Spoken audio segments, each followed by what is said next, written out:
ಅಮ್ಮ, ನಾನು ಇಲ್ಲಿಗೆ ಬಂದಿದ್ದ ಉದ್ದೇಶನೇ ಬೇರೆ, ಇಲ್ಲಿ ಆದದ್ದೇ ಬೇರೆ. ಹೊರಗಡೆ ನಡೆದ ಘಟನೆ ನಾನು ನಿರೀಕ್ಷೆ ಮಾಡಿರಲಿಲ್ಲ. ಒಂದು ವೇಳೆ ನಾನು ಬರದೇ ಹೋಗಿದ್ರೆ ನೀವು ಅದನ್ನು ನನಗೆ ಹೇಳ್ತಾನೆ ಇರಲಿಲ್ಲ. ಯಾಕೆಂದರೆ ನೀವು ಸ್ವಾಭಿಮಾನಿಗಳು, ಒಬ್ಬರ ಹತ್ರ ಕೈ ಒಡ್ಡಲ್ಲ. ಈಗಿರೋ ಸಮಸ್ಯೆ ಜೊತೆಯಲ್ಲಿ ಈ ಸಮಸ್ಯೆ ಇನ್ನೂ ಬೆಳೀತಾ ಇತ್ತು. ಅಮ್ಮ, ನಾನು ಯಾಕೆ ಬಂದೆ ಅಂತ ನೀವು ಕೇಳಲಿಲ್ಲ. ನನ್ನ ಎದೆಯಲ್ಲಿ ಒಂದು ಅಗ್ನಿ ಜ್ವಾಲೆ ಹತ್ಕೊಂಡು ಹುರಿತಾ ಇದೆ. ಅದನ್ನು ಶಮನ ಮಾಡೋಣ ಅಂತ ನಾ ಇಲ್ಲಿಗೆ ಬಂದಮ್ಮ. ಸರ್, ನಮ್ಮಿಂದ ಏನಾದರೂ? ಹೌದಮ್ಮ, ನಾನೊಂದು ಸತ್ಯ ಹೇಳಬೇಕು ಅಂತ ಇಲ್ಲಿಗೆ ಬಂದಿದ್ದೀನಿ. ಈ ಎಲ್ಲ ಪರಿಸ್ಥಿತಿನ ಗಮನಿಸ್ತಾ ಇದ್ರೆ ಈ ಕುಟುಂಬಕ್ಕೆ ಈ ಕೂಡಲೇ ಒಬ್ಬ ಗಂಡು ಹುಡುಗನ ಅವಶ್ಯಕತೆ ಇದೆ ಅನ್ನೋದು ನನಗೆ ಅನ್ನಿಸ್ತಾ ಇದೆ. ನೀವು ಒಪ್ಪೋದಾದ್ರೆ ನನ್ನ ದೊಡ್ಡ ಮಗ ವಿನಯ್ಗೆ ನಿಮ್ಮ ಕಲ್ಯಾಣಿನ ತಂದ್ಕೋಬೇಕು ಅನ್ನೋದು ನನ್ನ ಆಸೆ.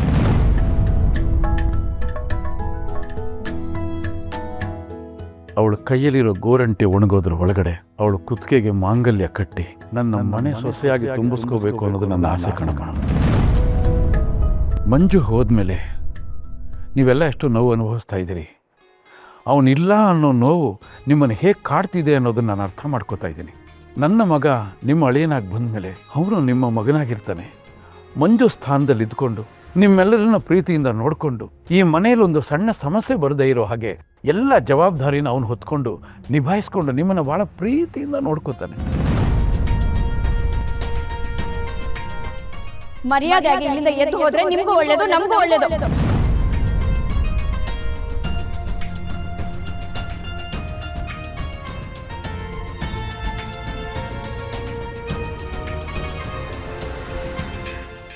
ಏನ್ ಸರ್ ಅನ್ಕೊಂಡಿದ್ದೀರಾ ನಮ್ಮ ಬಗ್ಗೆ? ದುಡ್ಡು ಕೊಟ್ಟು ಸಹಾಯ ಮಾಡಿದ ತಕ್ಷಣ ಅಂಗಡಿಯಲ್ಲಿ ಮಾರಾಟಕ್ಕಿರೋ ವಸ್ತು ಅನ್ಕೊಂಡಿದ್ದೀರಾ? ಮದುವೆ ಅಂದ್ರೆ ವ್ಯಾಪಾರನಾ?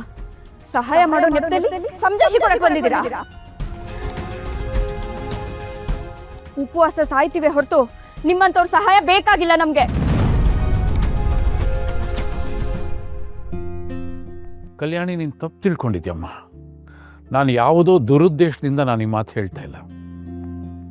ಇವತ್ತಿನ ನಿಮ್ಮ ಕುಟುಂಬದ ಪರಿಸ್ಥಿತಿಗೆ ನನ್ನ ಕುಟುಂಬದಿಂದ ಒಂದು ಸಣ್ಣ ಸಹಾಯ ಆಗ್ಬೋದು ಅಂತ ಹೇಳ್ತಾ ಇದ್ದೀನಿ ಅಷ್ಟೇ. ನಮ್ಮ ಕುಟುಂಬದ ಬಗ್ಗೆ ಯೋಚನೆ ನಿಮ್ಗೆ ಬೇಡ ಸರ್. ನಾವು ಹೇಗೋ ಬದುಕೋತೀವಿ. ದಯವಿಟ್ಟು ಇಲ್ಲಿಂದ ಹೊರಟೋಗಿ.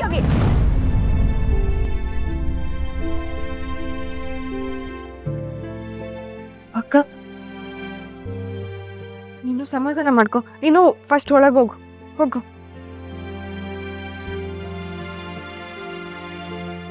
ಕಲೆಡಿ,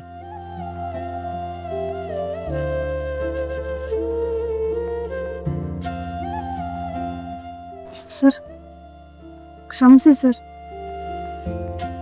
ಅಣ್ಣ ನಮ್ಮ ಜೊತೆ ಇಲ್ಲ ಅನ್ನೋ ನೋವಿಂದ ನಾವಿನ್ನೂ ಹೊರಗೆ ಬಂದಿಲ್ಲ. ನೀವಾಗಲೇ ಮದುವೆ ಅಂತ ಹೇಳಿದ್ರೆ. ನಮ್ಮ ಮಗ ಹೋದ ಆಘಾತದಿಂದ ನಾವಿನ್ನೂ ಆಚೆಗೆ ಬಂದಿಲ್ಲ.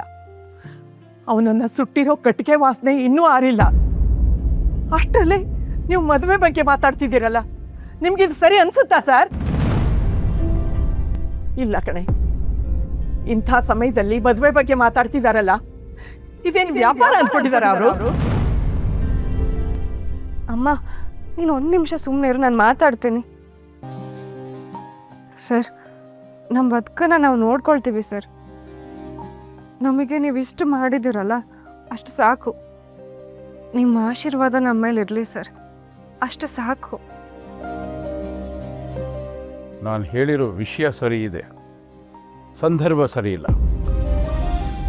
ದೇವರು ಪ್ರತಿಯೊಬ್ಬರಿಗೂ ಅವಕಾಶನ ಒಂದೇ ಸಲ ಕೊಡ್ತಾನೆ, ಮತ್ತೆ ಮತ್ತೆ ಕೊಡೋದಿಲ್ಲ. ಚೆನ್ನಾಗಿ ಯೋಚನೆ ಮಾಡಿ ನನಗೆ ಫೋನ್ ಮಾಡಿ.